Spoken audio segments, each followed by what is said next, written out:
Well, even a blind squirrel finds a nut sometimes.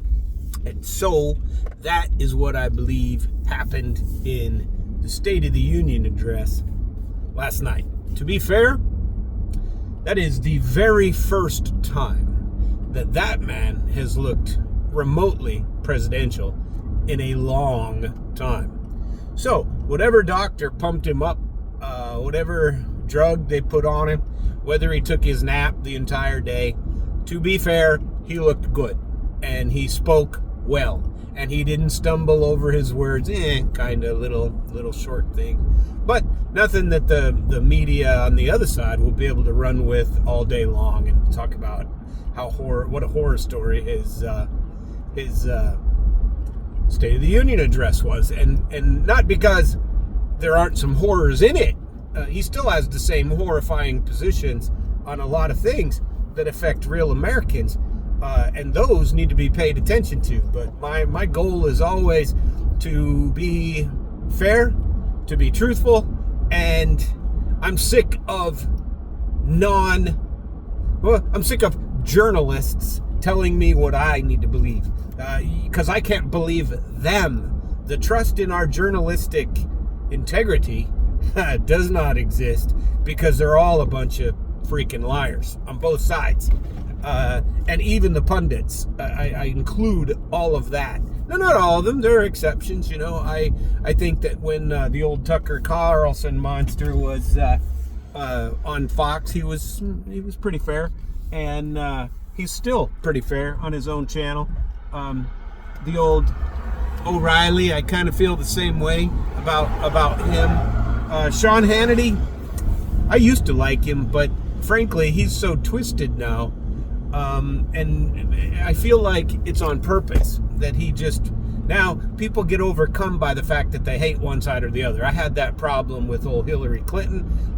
Oh my God, I was like all these actors. I'm leaving the country. I never said that because obviously I'm not. But that's how she made me feel.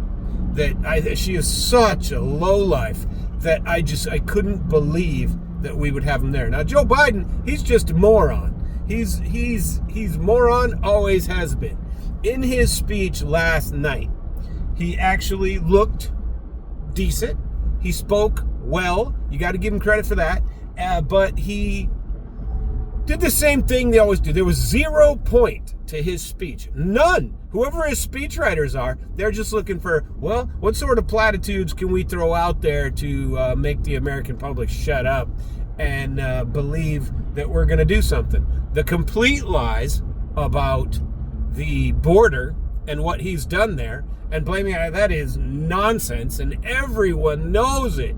So the biggest lie, the problem is when you have a good speech like that and you tell a lie to the American people, to their faces, pretending that it's not a lie, then you lose credibility for the entire speech. And unfortunately, that is exactly what he did. He was doing pretty well. He started off with Ukraine. And I have very strong feelings on that because I actually know the history. And that poor idiot does not. He's listening to the wrong people. Or what they're saying about him is true. That he is financially hooked to the success of Ukraine. And that's what I believe. I believe his son and all of these Victoria Nuland types, I guarantee you she'll be in some private little cush job making millions instead of her, whatever it is, $250,000 salary working for the government now that she's retired. Don't think she's going away, because she's not. And I guarantee you she'll be involved in making sure that Biden and his crew get their money, and she'll get her money, and it'll be all about Ukraine. So now she's just going to do it more quietly in the background, or on the private circle, and make a lot of money. At any rate, I don't like to go too long on these things. I'm doing some analytics on how long people watch, and I don't want to go on too long. I know that people have a short attention span because I do. And I have a very short attention span. And so I'm just equating what I do to my own little knowledge base I watch completely the things that are important. Speeches of Vladimir Putin, speeches of Joe Biden, speeches of Donald Trump. And I do want to mention the old Trumpster, because the Trumpster wants to give the